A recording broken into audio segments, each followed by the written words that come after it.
জেরুজালেমে অবস্থিত ইসলামের প্রথম কিবলা আল আকসা মসজিদ।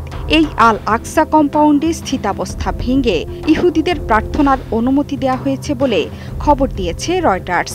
দেশটির কট্টর ডানপন্থী জাতীয় নিরাপত্তা বিষয়ক মন্ত্রী ইতামার বেন গভির বুধবার এই দাবি করেছেন।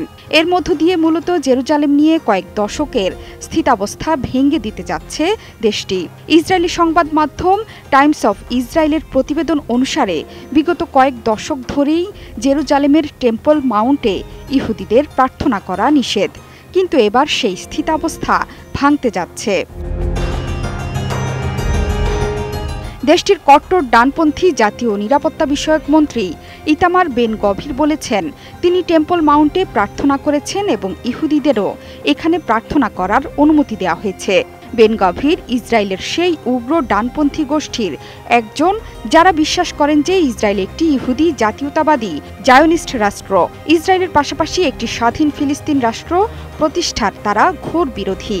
ইসরায়েলি পার্লামেন্ট নেসেটে একদল দর্শনার্থীদের উদ্দেশ্যে দেয়া ভাষণে বেন গভির বলেন, গত সপ্তাহে আমি টেম্পল মাউন্টে গিয়েছিলাম। আমি টেম্পল মাউন্টে প্রার্থনা করেছি এবং আমরা টেম্পল মাউন্টে প্রার্থনা করতে ইহুদিদের অনুমতি দেওয়া হচ্ছে।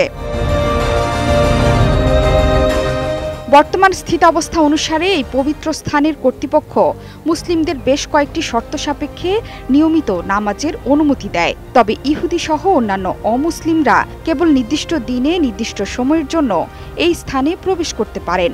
জেরুজালেমের ওল্ড টাউনে অবস্থিত টেম্পল মাউন্ট ইহুদি, খ্রিস্টান ও মুসলিম ধর্মের লোকদের জন্য অন্যতম পবিত্র স্থান।